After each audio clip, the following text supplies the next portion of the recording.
Hello student, जैसा कि हमने पिछले लेक्चर में जो क्लास 11th मैथ का चैप्टर 19 सेट, इसके जो हमने बेसिक जानकारी थी, बेसिक नॉलेज और इंट्रोडक्शन था, इसका हमने किया। 2 वीडियो में हमने पिछले किया। आज की वीडियो में एनसीईआरटी के जो एग्जाम्पल्स हैं, एग्जाम्पल को सॉल्व करेंगे, क्योंकि एक्सरसाइज से पहले अगर आप एग्जाम्पल कर लेते हैं तो आपका कॉन्फिडेंस लेवल जो है काफ़ी हाई हो जाता है और आप क्वेश्चन को आसानी से फोड़ सकते हैं। तो चलिए चलते हैं एग्जाम्पल नंबर 1 की तरफ। तो पहला एग्जाम्पल जो है एनसीईआरटी में, एग्जाम्पल फर्स्ट। इस एग्जाम्पल में क्या कहता है देखते हैं। समीकरण x square plus x minus 2 is equal to 0 का हल समुच्चय रोस्टर रूप में लिखिए। जिसमें दिया हुआ है x square plus x minus 2 is equal to 0।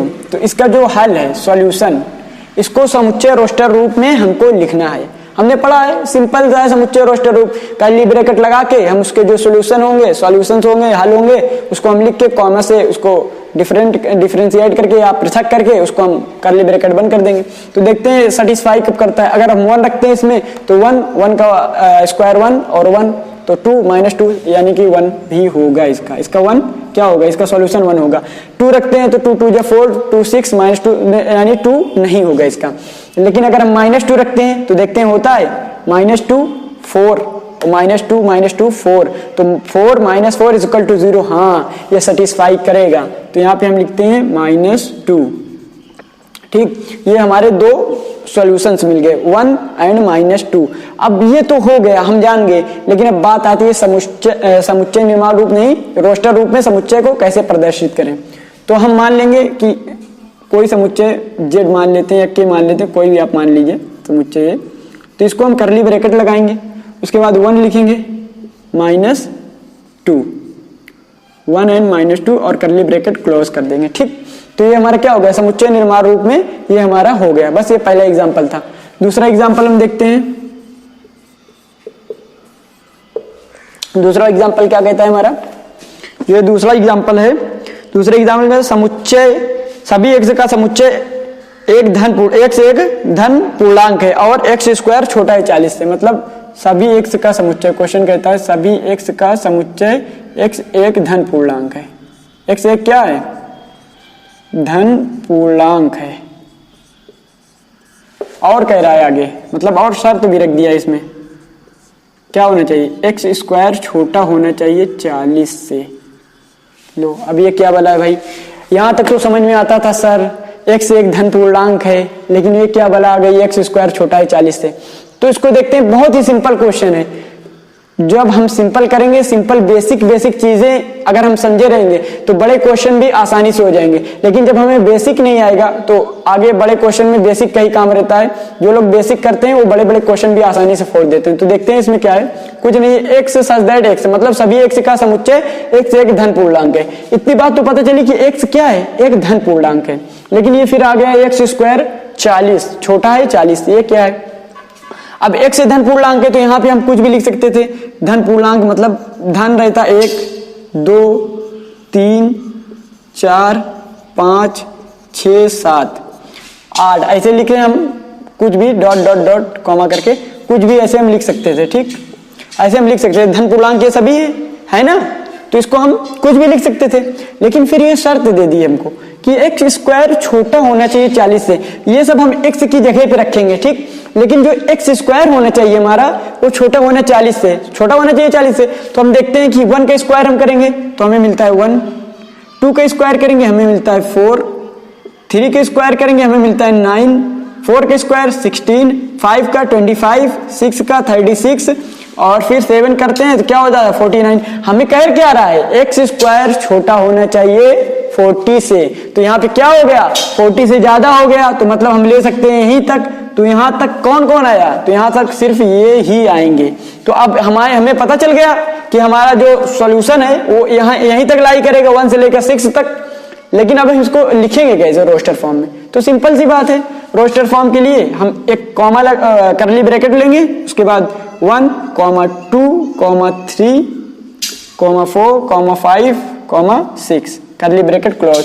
तो ये हमारा सेकेंड एग्जांपल भी खत्म हुआ। आपको समझ में आया होगा।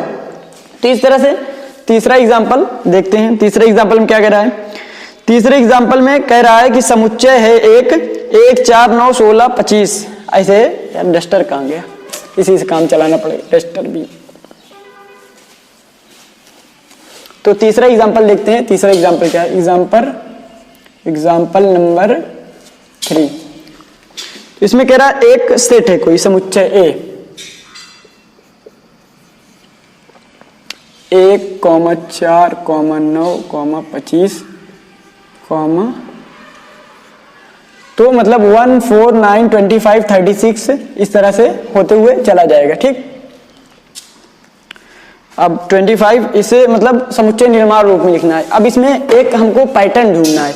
हमने जब पढ़ा था इंट्रोडक्शन में, हमने कहा था कि जब हम समुच्चय निर्माण रूप में लिखते हैं तो हम क्या करते हैं कि उसका जो अवयव होते हैं उसके एक कुछ विशेष गुणधर्म होते हैं, वो अद्वितीय होता है, जो उस सेट के बाहर कहीं नहीं पाया जाता।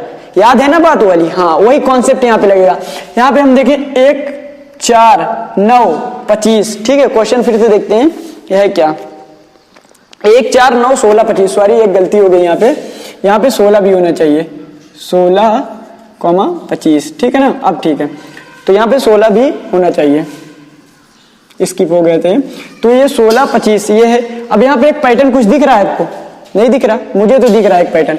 जैसे 1 का स्क्वायर अगर आप करेंगे तो 1, 2 का स्क्वायर करेंगे 4, 3 का स्क्वायर करेंगे 9, 4 का स्क्वायर करेंगे 16, 5 का स्क्वायर करेंगे 25।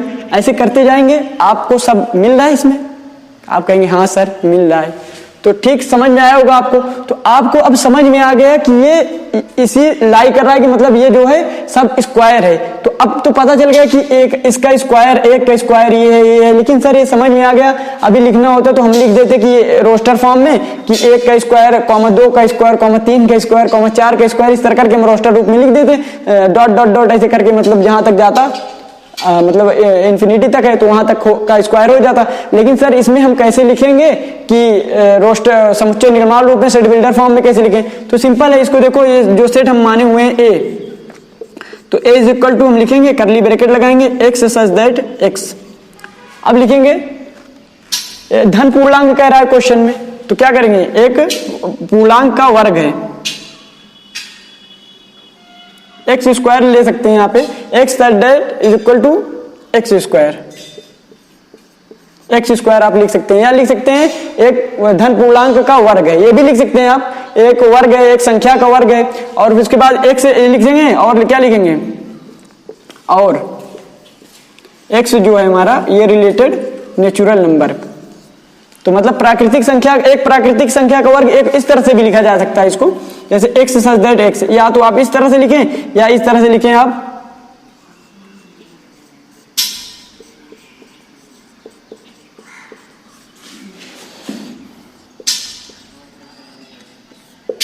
प्राकृतिक संख्या का वर्ग है। अब जहां तक प्राकृतिक संख्या है वहां तक ये हो जाएगा।